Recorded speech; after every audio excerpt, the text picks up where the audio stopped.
Tickets. Tickets, please.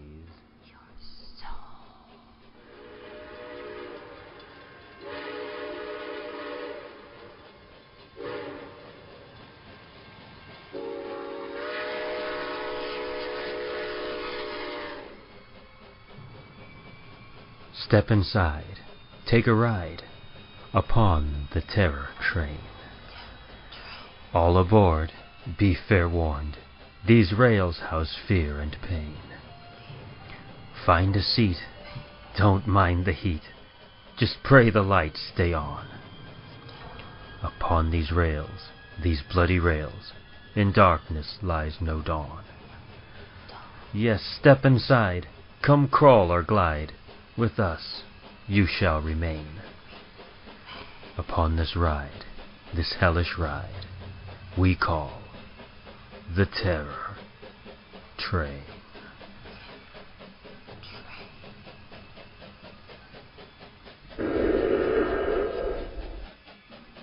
Ticket, please.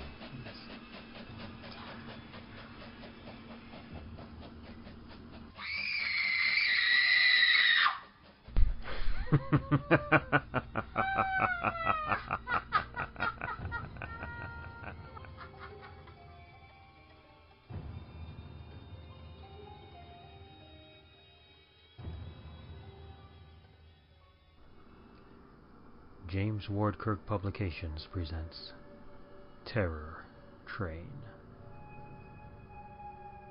Episode 107, Indiana.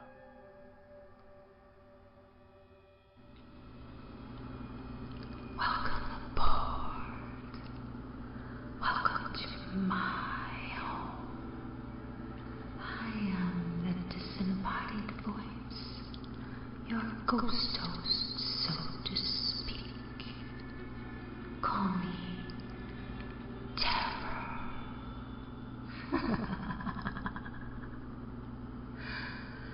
Welcome to my train. Be you dead, undead, or of the living.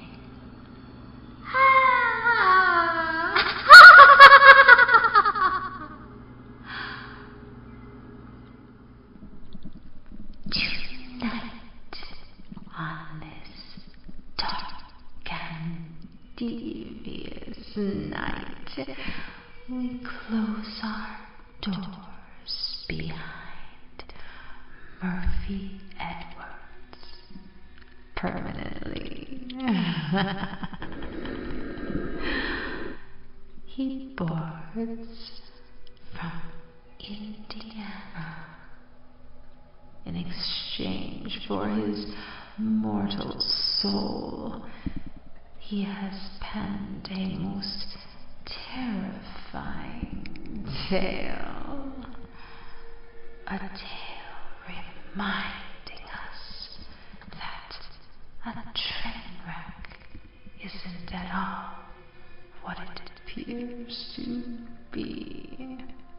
Well, nothing here upon my train is what it seems until the lights go out.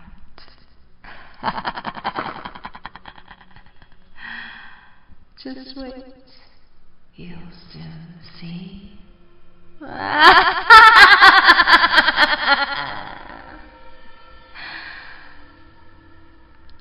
Take a seat. That's right.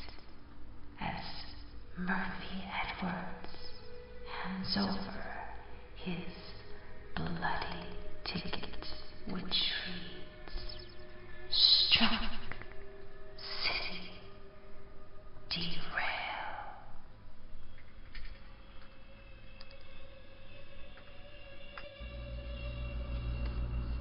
Take it, please.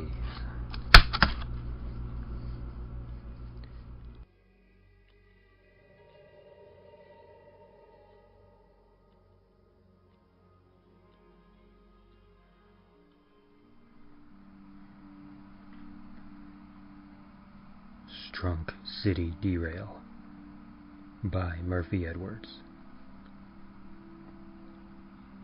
My daddy-paw was a critter of habit. Always put his shoes and socks on the same way.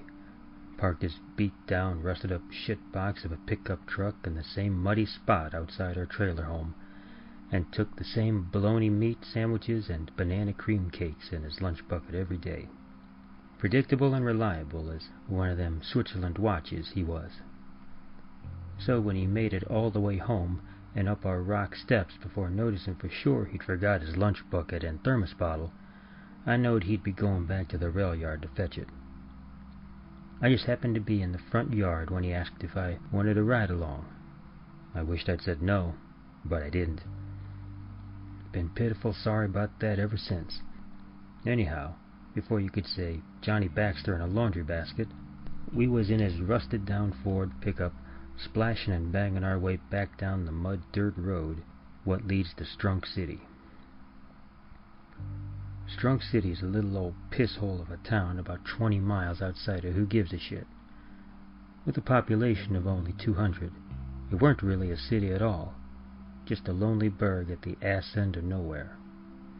The one and only thing it ever had going for it was the rail yard for unloading big old trunks of iron and farm machinery, and them low-slung hulks of equipment they used up at the coal mines.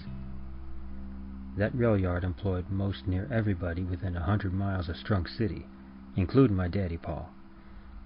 By the time we got ourselves to Strunke City proper, we knowed there had been something terrible wrong take place. Daddy-paw said he hadn't seen that many people ogling and gawking around the rail yard since President JFK had rolled through in some streamlined Zephyr car. We didn't make it more than a few feet inside the yard before Jim Ed Summers stepped up to the truck and started gnawing on Daddy-paw's ear like a swarm of July skeeters. His face was all drawed up and snow-white, like them folks you see in them for sure real and scary vampire movies, after they done had all the blood and vapors suckled out of their neck. "It was awful, Carl," Jim Ed shouted. He called my daddy-paw Carl on account of that was his right and proper Christian name. I never called him that for fear of being on the front end of a serious ass-beating, but that was his God-given name. May well be the most awful damned thing I ever saw in my 47 years on this good and precious earth, Jim had continued. My daddy-paw pushed his hat back a notch or two on his head and waited for Jim Ed to light a smoke and finish his story. Daddy-paw, he don't smoke no more since them surgeon doctors yanked a tumor the size of a Granny Smith apple out of his neck. That's why he's forevermore chawing on a piece of stick gum or sugar candy, on account of that nicotine he still goes to craving. He still paws at his shirt pocket a great deal, though, looking for them god-awful coffin nails. That's what he calls them. Them doctors never did say for sure that tumor was brung on by smoking, but Daddy-paw reckoned it weren't worth taking no chances. Jim Ed took a long drag on his cigarette and huffed smoke into the truck cab. This highball, slick-looking engine came hauling ass into the yard at a full gait, dragging a shitload of train behind it. Ignored all the signals, jumped the switch out at the end of the yard, and kept right on coming. You never seen such a load of sparks and hot metal commotion in your life. Looked like Satan his own self had set up a blacksmith shop right here next to the terminal. Once that engine jumped the track, everything behind it followed along and commenced to folding up like one of them accordion music boxes. Now, my daddy-paw always said old Jim Ed was full of more shit than a well-fed country goose, so I waited to see for my own self what was what. Daddy-paw shoved another stick of gum in his mouth and allowed it to limber up some before he went to chewing. "The engineer okay?" Jim Ed shrugged. "Don't know. Ain't found him yet. Saw him plain as day up in that cab when he ran that switch, though. Looked like he had a wild boar with the rabies riding in his lap." My daddy-paw jammed the truck into park and switched off the key. Suppose he had a heart attack or some such? Jim had crushed out his smoke with a muddy boot heel and lit up another. "I'm truly damned if I know, Carl, but something had that old boy shook to the bone. That ain't the half of it, though. Once that whole hoo-ha started coming off the track, I swear that boy hit the throttle to try to get more speed. What in Handley's hell would make a man do that? Best we have a look, Daddy Paul said. Since I weren't told not to, I went along. Downright sorry I did, too. We walked along the track as far as we could till all that train heaved up on itself stopped us from going further. Found the engineer, someone hollered from inside a ball of twisted-up metal and dirt. They hauled a ripped and bloody mess of overalls and meat out of the wreck and plopped it onto the cinder rail bed, not more than 2 feet from my shoes. Now, that engineer fellow was messed up good and proper, guts all mashed out of his mouth and such. Made me sort of glad I hadn't ate my supper meal yet. What I puzzled on most was the look in his eyes. I swear, as sure as Jesus be our Lord and Savior, he appeared as happy as a herd of cows sunk up to their bellies in cool pond water. Daddy Paul stood over him for a good long time, and then blew out a long blast of air like a truck tire with a roofing nail in it. "Sweet Lord," he said. "That boy was more likely dead before that train ever come to a fool and told a stop." We clumb over that mashed-up engine and looked around at the biggest derail ever to hit Strunke City. Mixed in with all them coal cars and chemical tank jobs was the biggest, ugliest chunk of Pittsburgh steel and gray iron I'd ever set my eyes on. Daddy Paul said he'd seen near every type and kind of railroad gizmo on this here planet, exceptin' this thing. The sides of that car was painted up all black and orange, with an evil-looking silver quarter moon on each corner. Big, tall words was lettered out nice and proper on the side that weren't buried up in coal, mud, and other rail cars. Them letters spelled out, "Shull Fruit and Vegetable Express." I ain't never seen fruit hauled in nothing like this. "Some bitch," Daddy Paul said. "I reckon that's right near the most god-awful smell ever to go up my nose." He was right, too. Had a sort of deer on the side of the highway, road dead, bloated out, and blowing flies kind of smell to it. Like I said, good thing I hadn't took in my supper meal yet, or I'm sure it would be out of me and splattered on old Jim Ed's steel-toe boots right there and then.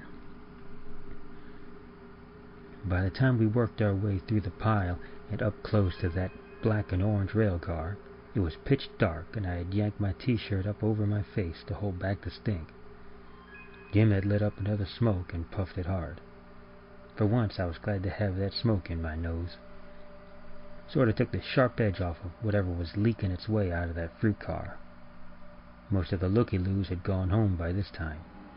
Guess they figured there weren't much else to keep them from their shuck bean and cornbread suppers. I'm right here to tell you, they was dead wrong on that too. Daddy Paul followed behind Jim Ed's smoke trail as they crawled over a pushed-up pile of gravel, rock, and coal.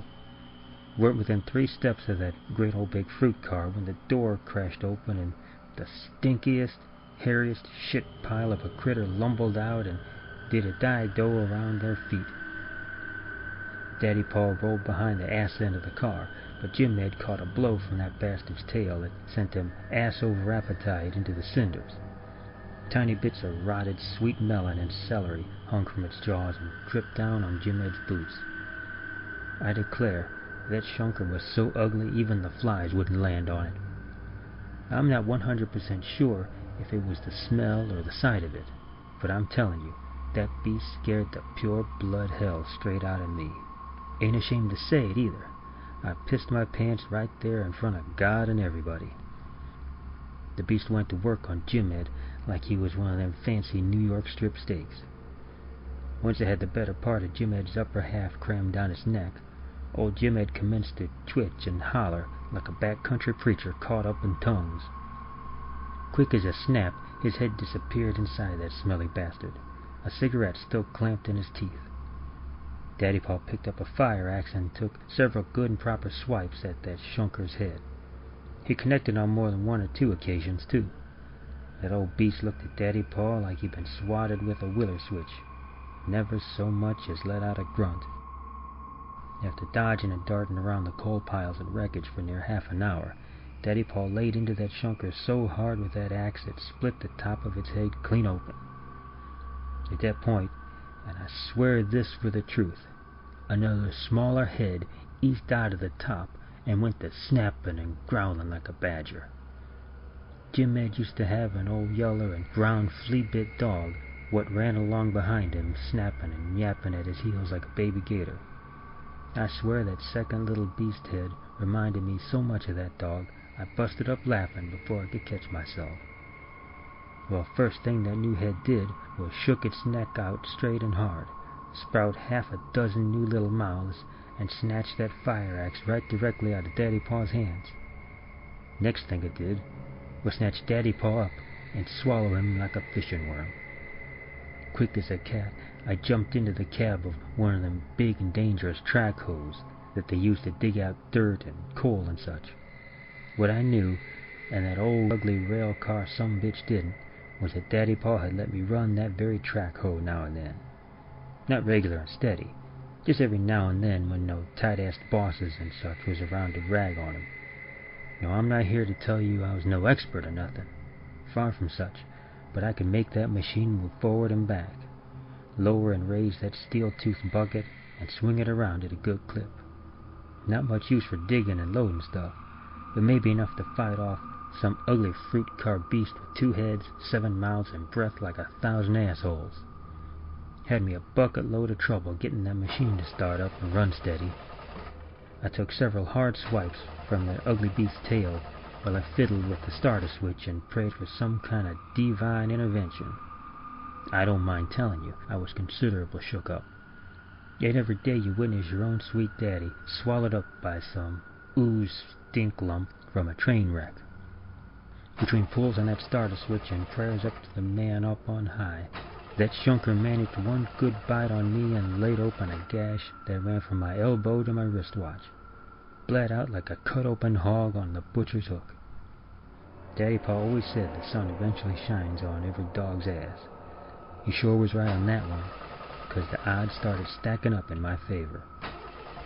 Once I got that track hoe fired up and rolling, I set them steel tracks to chewing on that thing's tail end.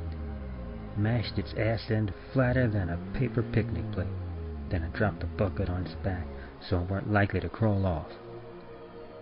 First thing you know, it spit forth a frothy pink glob that I soon came to know as the leavings of one Jim Ed Summers. Merciful Jesus, but it did make a sticky old mess out of that boy. Weren't enough parts of him left to slip in the mailbox. Made me powerful sorry to see Jim Ed go like that. He was dumb as a tote sack of hammers. We didn't deserve that. I swung up the boom arm on that track hoe and let loose in that shunker's back, up close to its neck. Yeller green goo gushed out of its spine and up onto the coal-covered ground. When it finally kicked over and went claws up, I saw Daddy Paw's hand reach out of the hole I'd tore in its back. I jumped off that track hoe while it was still rolling, grabbed Daddy Paw's hand with a powerful yank, and drug him up out of that smelly bastard's gut. It made a sound like a rubber boot coming up out of a muddy suck hole. I spun round and looked Daddy Paw square in the eyes. I declare his face looked like someone had went to work on him with a dinner fork. Didn't matter to me none. I was just damn glad he was okay. Daddy Pa told me on more than one instance how them high-paid boss folks, foremen and such, never seemed to show up till all the dirty work was done. Damned if he wasn't right on that too.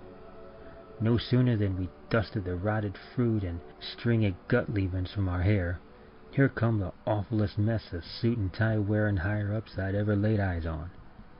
Not one of them 3-piecers so much as asked me or Daddy Pa the time of day. Before long, a whole crew of men waded in and set to shouting orders and shuffling shit around. Quicker than that whole damn train had jumped the tracks, they had that creepy orange and black fruit car with the evil silver moons buried in the ground with the track hose sitting square on top of it. The fruit beast was burnt up in a roaring fire touched off with a goodly amount of coal oil and broke up railroad ties. I'm right proper and sure I heard it screech for a good 5 minutes when they first touched a match to it. Daddy Pa and me, we got shuffled off to some big school bus looking thing with every imaginable thing stuffed inside. A powerful pretty red-headed nurse went to work on my arm. She stitched that gash up while holding my hand and talking real soft and natural to me. Don't mind saying I liked that a great deal. For the next 3 or 4 hours, we was treated up like royalty. Had me the best pan-fried steak I ever set a knife and fork to. Daddy Paul tried one of them things that they call a shrimp cocktail. He was powerful puzzled about how you was supposed to go about drinking such a crazy concoction. They patted his back and whispered in his ear more times than I could count. Reminded me of one of them hard-heeled, used car salesmen over in Pine Fork that was always nagging Daddy Paul about trading up for a newer truck. Low on the month payments, easy finance, extended warranty on the engine. Daddy Paul allowed us how them Lightfoots couldn't give him no payment lower than 0, which is what he owed on his Ford. Told them old boys right to their white-toothed faces, too, on more than one occasion. Didn't stop him from pestering the hell out of him, though. After all that stitching, patting, and chatting was over, them old boys begun hauling ass out of that rail yard faster than they rolled in. Weren't nothing much left for us to do but pile back in the truck and go home. Once people found out who Daddy Paul was and where he lived, he had to quit his rail yard job. He didn't really mind all that much. Made more money signing his autograph and smiling for the cameras and such. That, and the check he gets every month from the Schutz Fruit and Vegetable Express Company, has kept him fine-tuned and fit as a fiddle. Some say it weren't nothing more than shut-up money, but Daddy Paul never really cared. He was the one and only resident in all of Park Falls County that had a brand new truck and knew the truth of the Strunke City Derail. Except me, of course, and I ain't saying shit.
Survived this trek? No turning back. Dare resist, just try. Step back inside, we'll be your guide. So many ways to die. Upon this ride, nowhere to hide. With us, you shall remain. Upon this ride, this hellish ride, we call the Terror Train.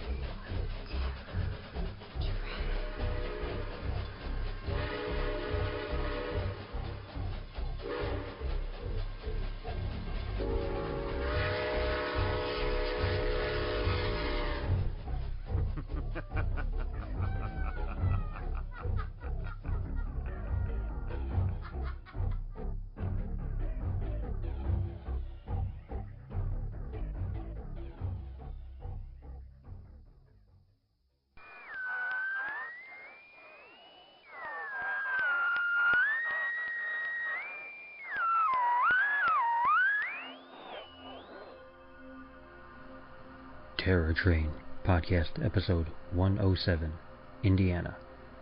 Produced by Krista Clark Grabowski, David Schutz II, and Mary Genevieve Fortier. Podcast directed and arranged by David Schutz II. The conductor, your narrator, was created by and played by David Schutz II. Terror, the disembodied voice, was created by and played by Mary Genevieve Fortier. Terror Train Podcast opening and closing poems written by Mary Genevieve Fortier. Host segment dialogue for Terror, the disembodied voice, written by Mary Genevieve Fortier. Production music: The House of Leaves, Chase Pulse, The Hive, and The Voices by Kevin MacLeod, Incompetech.com. Featured work: Strunke City Derail, written by Murphy Edwards. Production music: Clean Soul, The Dread, Return of Lazarus, Gathering Darkness, Land of the Dead, and Jarvik 8 by Kevin MacLeod, Incompetech.com. Additional sound effects by AudioSoundClips.com. Podcast program edited by David Schutz II. The stories and poems presented in the Terror Train podcasts are all featured in the James Ward Kirk Publishing Anthology, Terror Train, which was edited by Krista Clark Grabowski and A. Henry Keene. Cover art by Stephen Cooney. Content copyright 2014. Terror Train, Podcast Episode 107, Indiana. Copyright 2014.